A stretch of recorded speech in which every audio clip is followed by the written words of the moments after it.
Merci beaucoup le roi. Et effectivement, des actions concrètes seront sur le terrain. Nous n'allons ni enfreindre aux lois de la République de la Côte d'Ivoire, encore moins attenter à la vie de qui que ce soit. Mais je dis ceci aux Maliens en Côte d'Ivoire. Pendant longtemps, vous avez fait un jeu hypocrite. Mais maintenant, comme le dit la Bible, chaque chose qui est sémée, viendra le temps de la récolte. Et donc, on ne vous violentera pas, mais on va vous montrer que la dignité de nos soldats nous tient à cœur et qu'on se préfère nous-mêmes d'abord avant les autres. C'est une règle naturelle. Ne fais pas autrui ce que tu n'aimerais pas qu'on te fasse. Combien de fois vous nous avez fait du mal? C'est pourquoi je demande à la communauté musulmane ivoirienne, à travers la voix d'une de nos mères, qui me dit ceci, ça est sur le dernier post que j'ai fait hier, elle s'appelle Aminata Kambagate, elle est sur la page actuellement, je vais lire ses écrits et puis vous dire certaines choses. Elle dit merci, je suis totalement d'accord avec toi et je vais plus loin pour dire que la télévision Al Bayan doit aller dans ce sens. Nous ne voulons plus d'informations en bambara malien. Nous voulons avoir les informations en malinké de Côte d'Ivoire, que ce soit tout le reste, nous comprenons.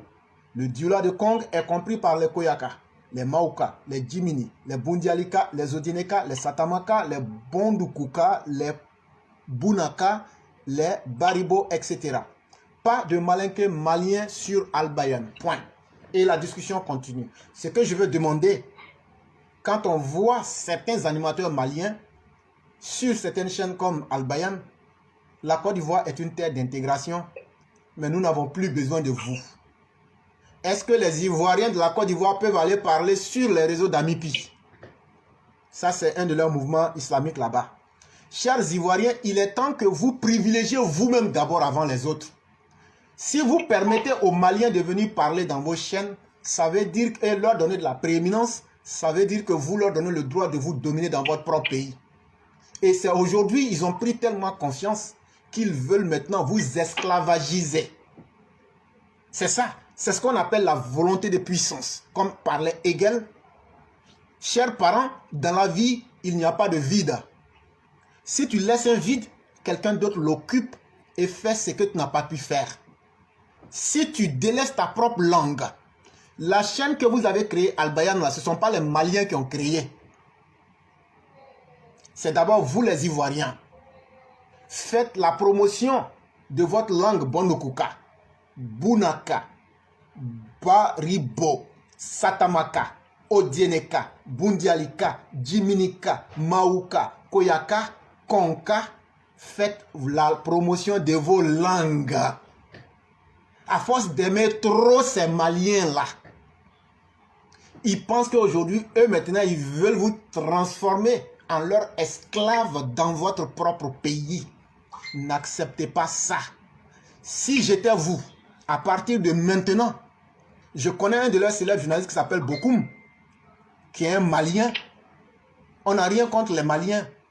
Mais tu ne verras jamais un Ivoirien parler son doula, le Bondokuka ou le Mauka à Bamako, encore moins dans une chaîne ou bien à l'AMIPI, qui est une association islamique du Mali. À un certain moment, Dieu n'a jamais demandé à quelqu'un d'aimer les autres plus que soi-même. Mais par contre, Dieu va te condamner si tu aimes les autres plus que toi-même. C'est vous les religieux. Et ce que je dis, venez me démontrer le contraire. Votre prophète de l'islam a dit quoi? Moi, j'ai la chance de connaître certaines religions, pas toutes les religions. Mais dans Kitab al-Bukhari, votre prophète de l'islam dit quoi? Il dit la meilleure des sadaqat, c'est celle qui commence d'abord par votre famille. Ça veut dire quoi? Quand tu dois faire une bonne action là, il faut commencer d'abord par ta famille. Ta famille, c'est qui? Ta famille, c'est d'abord ta femme, tes enfants. Et après, ton papa, ta maman. Après eux, tes frères et sœurs. Après eux, maintenant, les autres parents proches ou lointains. Quand tu dois faire une bonne action, là, tu regardes là-bas qui? Cette action, ça peut être profitable à qui parmi eux d'abord? Quand tout ça, tu as fini maintenant, là, tu peux aller dehors. C'est ce que votre prophète a dit. Ça veut dire qu'en d'autres termes, si un arabe doit faire du bien à quelqu'un aujourd'hui, un arabe va d'abord regarder un de ses frères arabes pour faire le bien. Je me base par interprétation sur la lumière de cet hadith-là pour vous dire, les Ivoiriens de Côte d'Ivoire, les Odineka, les Djimini, les Bundialika, les Satama, Bondoukou, Bouna, Baribo, etc., Koyaka, Maoka, Konka, ont besoin et seront très fiers d'entendre leurs différentes langues dans la télévision albayane. Cela leur servirait plus que d'entendre des voix des personnes qui se sont constituées en des ennemis pour eux. Ça aussi, il faut avoir le courage de le dire. Et j'ai dit, pendant trop longtemps, les Maliens qui étaient en Côte d'Ivoire étaient tellement heureux de cette situation-là. Votre jeu d'hypocrisie, les jours qui viennent là, vous allez vous déterminer.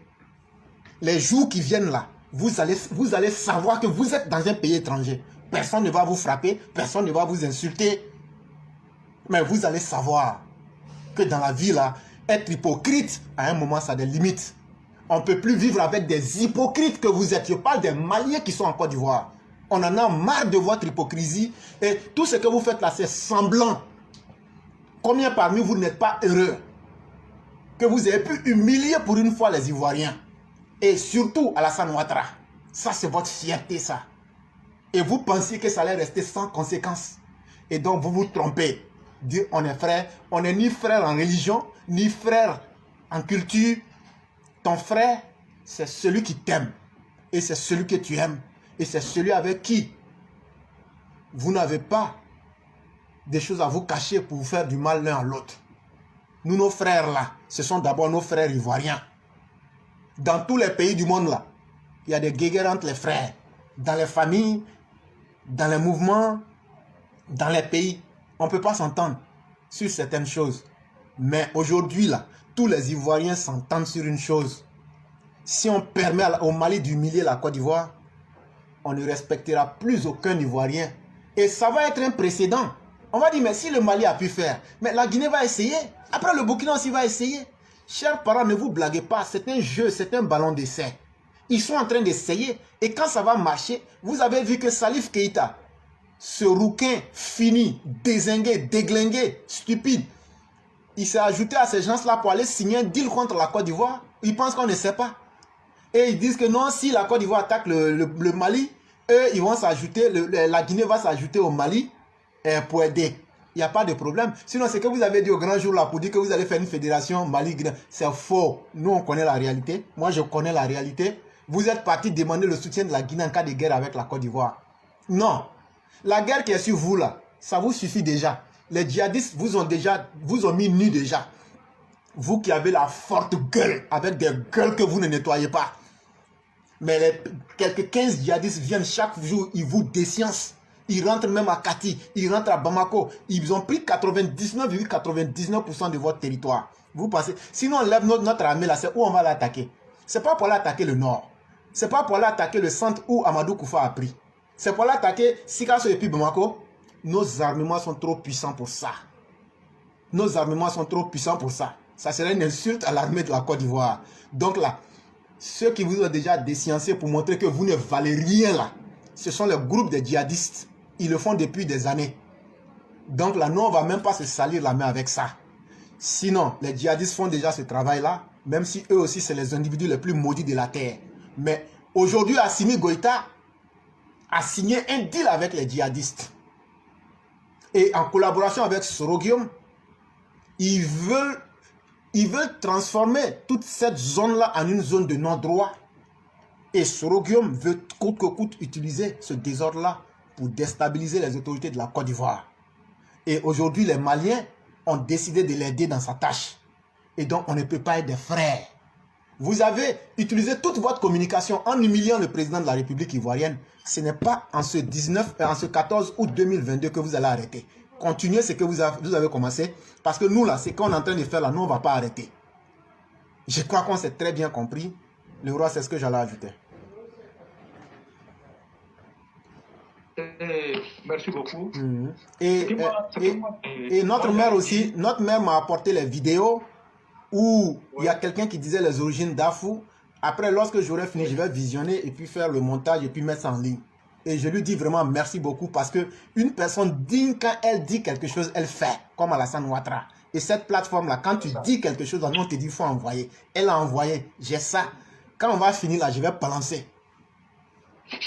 On ne peut pas accepter que des indignes viennent se moquer des gens même qui ont des origines douteuses, des gens même qui... Non, c'est pas la peine. Ça, là, on va mettre fin à ça. L'objectif de notre message, vous avez vu qu'on n'a pas dit d'attaquer quelqu'un. On n'a pas dit de violenter quelqu'un. On va rester dans le droit. On va rester dans la ligne philosophique et politique du président Ouattara. Mais comprenez quelque chose. Aucun parent au monde ne peut mettre un enfant et prier que l'enfant soit un éternel assisté. C'est vrai, on aime son enfant, mais tout le monde veut voir son enfant grandir. Et quand l'enfant grandit, l'enfant doit être capable de prendre des décisions. C'est là que le parent sait, ah, le travail que j'ai fait là, je n'ai pas fait ça gratuitement. Chers militants du RHDP, nous qui disons que nous aimons Alassane Ouattara a accepté qu'on déterre sa maman et qu'on la tire ici.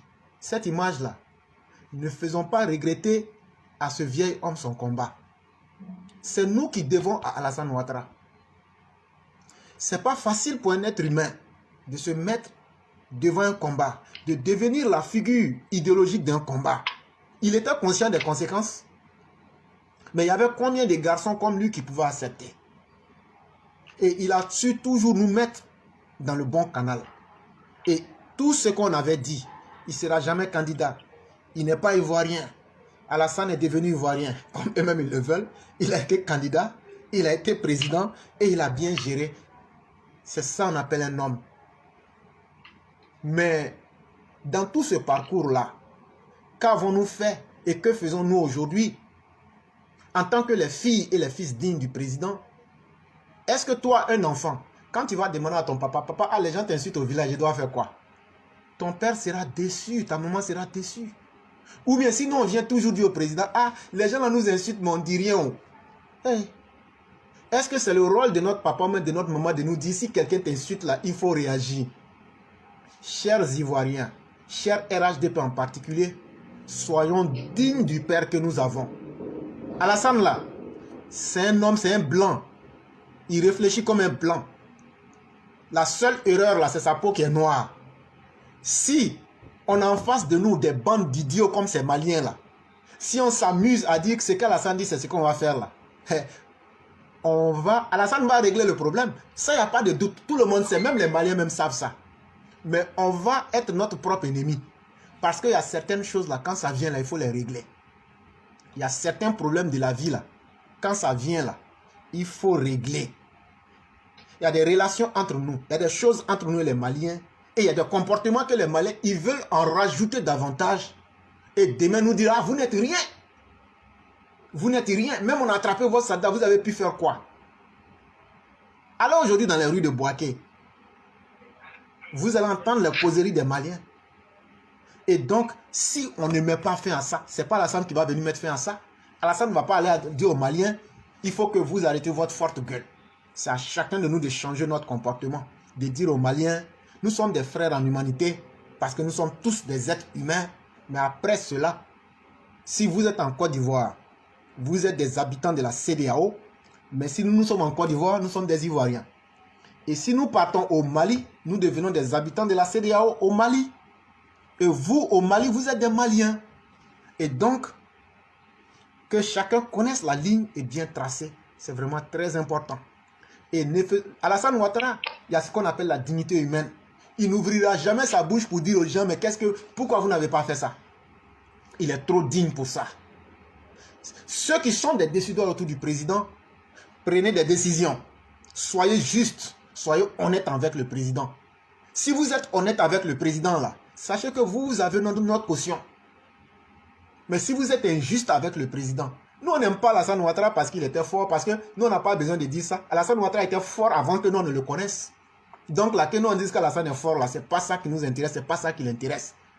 Mais le sacrifice qu'il a fait, c'est ce que moi je demande que chacun respecte. Moi, si tu as déterré ma maman, pays là, à un moyen que Ouattara avait là, guerre civile est petit d'enfer. Tu as déterré moi, ma maman. Moi, j'ai les moyens que Ouattara avait. Tous ceux qui ont fait ça, je vous assassine. Propre. Non. Assassiner, ça, c'est quand la personne est importante. Je vous massacre. Et puis maintenant, je dis, si vous n'êtes pas content, reprenez encore, je refais 10 fois la même chose. Chacun sait comment il se fait respecter. Mais il a encaissé ça. Vous pensez que ce n'est pas un homme? Vous pensez que son cœur là c'est en pierre? Mais c'est à lui de nous dire maintenant, chers enfants, chères filles, chers partisans, levez-vous et maintenez votre dignité. C'est Alassane Ouattara qui va sortir ça de sa bouche. C'est à chacun de nous lever. Les indignes qui ont pensé qu'ils ont reçu peut-être 1000 francs, 2000 francs pour venir dire un message contraire à ce qui est logique, à ce qui est acceptable humainement parlant, sachez que l'histoire retiendra cela contre vous. Et je l'ai dit hier, vous avez perdu le respect. Vous avez perdu le respect de toutes les personnes qui sont dignes et qui savent où le monde va. Le Mali nous a déclaré la guerre. Il faut se mettre en mode de réaction en temps de guerre. Et on ne peut pas aller avec des individus défaillants ou des individus qui ne savent pas où se positionner. Non. Chers élèves de la classe, nous, on ne va jamais changer notre ligne philosophique.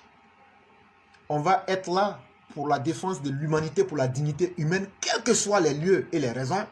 C'est nous ici, quand les Séléka tuaient les chrétiens à Bangui, j'ai été l'un des rares Africains à dire « Je ne serai jamais d'accord qu'au nom de la religion on tue des Africains. » Mais le jour que vous, les musulmans, vous serez massacrés à Bangui, au PK 11, allez demander ce qui s'est passé. Ce que tu sèmes, tu récoltes. On ne doit pas se haïr entre êtres humains. Mais quand un être humain outrepasse toutes les limites du bon sens, la société même doit se charger de les ramener à la raison. Et nous, je dis bien nous, qui sommes les partisans d'Alassane Ouattara, nous on va recadrer ces Maliens-là. On ne va pas insulter Alassane Ouattara. Il y avait un chien, un idiot qui insultait Alassane Ouattara. Mais hier, je l'ai tellement déstabilisé que son langage a changé. Parce qu'il y a toute une machine derrière. Et je sais ce que je fais. Et je sais ce que la classe fait après les directs. L'individu est en train de changer. Il dit aujourd'hui de ne plus inciter Alassane Ouattara. Hier, il est sorti, il a fait une vidéo que lui n'est pas n'importe qui, que lui l'a étudié. C'est pas fait pour rien. Suivez mes vidéos. Je vais travailler dans son corps. J'ai dit, je vais travailler dans son corps. Jusqu'à lui-même, il va dire vraiment, lui-même, là, il est dans le faux. Et donc, chers partisans, nous, là, on est des gens concrets sur le terrain. Le roi qui vous parle, là, il est à Abidjan. Moi-même, j'étais à Abidjan. Nous, on est concret. Ce qu'on dit, là, on fait. Le jour que c'est pas bon, là, Alassane Ouattara nous connaît. Alassane Ouattara me connaît. Alassane Ouattara connaît le roi.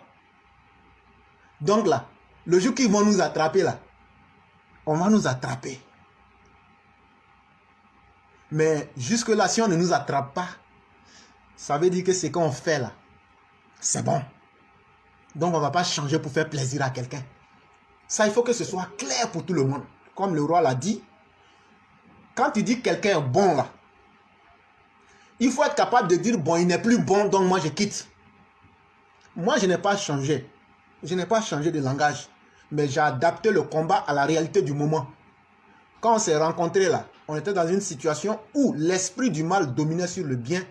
Il fallait d'abord calmer nos parents, sécuriser nos parents, et avec méthode, essayer de décanter la situation. On a fini. On est actuellement dans la gestion du pouvoir. On n'est plus dans la conquête du pouvoir. Et donc, cher EPV, quand tu veux conquérir le pouvoir, ta réaction est différente de lorsque tu dois gérer le pouvoir. Nous sommes dans une phase de gestion du pouvoir. Et là, on doit être capable de renforcer notre pouvoir. Et nous avons choisi la ligne philosophique d'aider notre pouvoir en faisant des critiques internes mais constructives. Nous n'allons pas être des moutons de Panurge pour dire tout est beau, tout est beau. Non. Nous disons, même si tout est beau, voilà quelques erreurs et il faut les améliorer. Et c'est ce qui va renforcer davantage notre pouvoir. C'est la ligne que nous nous sommes donnée. En 2025, il y aura la conquête du pouvoir. Vous allez voir encore que je vais adapter mon comportement. Mais avant 2025, le Mali nous a déclaré une guerre depuis le 10 juillet 2022. Je suis actuellement en mode de guerre. Je n'ai pas dit que je vais faire la guerre. Je n'ai pas dit à quelqu'un d'aller faire la guerre. Mais quand on a kidnappé tes soldats, ça veut dire qu'on t'oblige à entrer en guerre. Il ne faut pas toi-même te blaguer pour dire non, il n'y a pas de guerre. C'est parce que c'est Alassane Ouattara il a sa méthode à lui. On ne va pas quitter globalement dans sa ligne philosophique. Mais cela ne veut pas dire que nous-mêmes, on ne doit pas faire quelque chose. Parce que si on reste froid, qu'on ne fait rien là, Alassane même va comprendre que derrière lui, là, c'est des gens faibles. Et ça va le décevoir davantage. On peut agir intelligemment pour peser sur les événements. On peut agir intelligemment pour influencer le cours des événements. Le chef même sera fier de nous. Quel père n'est pas heureux quand on dit l'enfant de l'éclaireur frappe les gens dans le quartier? Tu penses que l'éclaireur va dire il ne sera pas content dedans? Je suis content dans mon cœur, mais je fais semblant. Ah, on dit tu frappes les gens. Si tu blesses quelqu'un, tu vas le soigner. Hein? Mais au fond là, j'ai dit à mon enfant, c'est très bien. Il ne faut jamais accepter que quelqu'un te frappe. Même si tu faut blesser, après on vient faire semblant de demander pardon. Oui. Si on ne sort pas du droit, mais qu'on amène des résultats pour faire peser la balance de l'histoire, c'est en ce moment qu'on aura aidé Alassane Ouattara. Alassane Ouattara n'est pas Dieu. C'est un être humain. Il ne peut pas tout faire. Si les cadres qu'on critique là, mais nous-mêmes on fait quoi? S'il y avait 3-4 personnes comme éclairaient sur la plate et sur la toile, le pouvoir d'Alassane était garanti. Le pouvoir d'Alassane est déjà garanti. Hein? Mais s'il y a 4-5 personnes comme éclaireurs et chacun prend une ligne de conduite claire pour mener ce combat-là, vous allez voir que on va aller encore plus loin. C'est de ça qu'Alassane Ouattara a besoin. Alassane Ouattara n'a pas besoin de ceux qui viennent l'applaudir. Parce qu'avec ou sans nous, il allait faire ces routes-là. C'est ce qu'il a appris à faire. Alassane était un économiste. Alassane, quand il doit se battre avec quelqu'un, c'est pas comme nous les illettrés là. Nous, on règle pour nous un coup de poing. Alassane, là, lui, il règle pour lui sur l'aspect économique et diplomatique. On n'a même pas encore arrêté vos véhicules. Vous criez qu'on a arrêté vos véhicules. Mais si on devrait arrêter vos véhicules là, depuis le 10, on allait faire ça. Depuis le 10 juin, on allait faire ça. On n'a pas encore arrêté vos véhicules. C'est parce que vous-même, vous doutez de vous-même. Dites aux Maliens que vous devez des dettes extérieures que vous n'avez pas payées. Parce que les gens parlent beaucoup. Et les gens s'amusent. Non, non, non. Il y a l'entretien de l'autoroute du Nord qui tombe dans tout ça. Disons la vérité. Les Maliens, avec cet état-là, ils ne peuvent pas payer les dettes. Tu peux venir au port d'Abidjan comme ça, prendre les choses pour partir, tu ne payes pas. Le roi. Non. Donc, les dettes qu'ils doivent là, à un certain moment, si la Côte d'Ivoire était suffisamment généreuse pour vous permettre d'avoir le courant, à un certain moment là, le port doit fonctionner. Comment on appelle? La société de raffinage, la CIR doit fonctionner. Et les différentes compagnies, là où vous prenez ces marches, doivent fonctionner. Dites plutôt à votre population que c'est parce que vous êtes incapable d'honorer vos dettes. Et c'est ce qui fait que vous ne pouvez pas venir. Et donc, il n'y a aucun véhicule qui est arrêté en Côte d'Ivoire. Mais plutôt, vous avez vos véhicules au Mali là-bas. Mais vous avez honte de dire la vérité. Et je l'ai déjà démontré dans les systèmes de manipulation. Vous pouvez regarder cette émission-là, le cas du Mali. Et donc, voilà toute la réalité qui est là. Ils peuvent plus, ils n'ont plus d'argent. C'est pourquoi, souviens-toi, ils sont en train de chercher 271 milliards. Ouais. Vous avez combattu la communauté internationale. Mais vous allez lever les fonds là avec qui? C'est pas avec même communauté internationale là. Oui. Eux, ils peuvent lever 271 milliards avec la Russie. Oui, ils n'ont qu'à aller le faire. Donc aujourd'hui là, ils savent que cette même communauté internationale qu'ils ont combattu là, leurs 271 milliards pour lever là, c'est ça. Votre ministère m'a fait sortir toutes les dettes extérieures que vous devez. Et c'est ça qui pèse aujourd'hui sur vous. Et ça fait que vous ne pouvez plus venir vers ceux chez qui vous le devez. Vous ne pouvez plus vous déplacer pour venir nous donner nous les trucs là. Et donc vous avez vos camions au Mali là-bas. Arrêtez de mentir aux gens. Et maintenant, toi tu as pris crédit avec moi, tu n'as pas payé. Et puis tu veux mentir que ouais, je suis devenu méchant. Non. Non, je ne suis pas devenu méchant. C'est parce que toi, tu n'arrives pas à payer tes crédits. Donc, arrêtez votre jeu de mensonges. Voyez-vous, le mensonge se casse facilement. Ce que j'ai dit là, si ce n'est pas logique, si ce n'est pas normal, que les uns et les autres viennent me dire ici, éclairer ça, c'est pas vrai.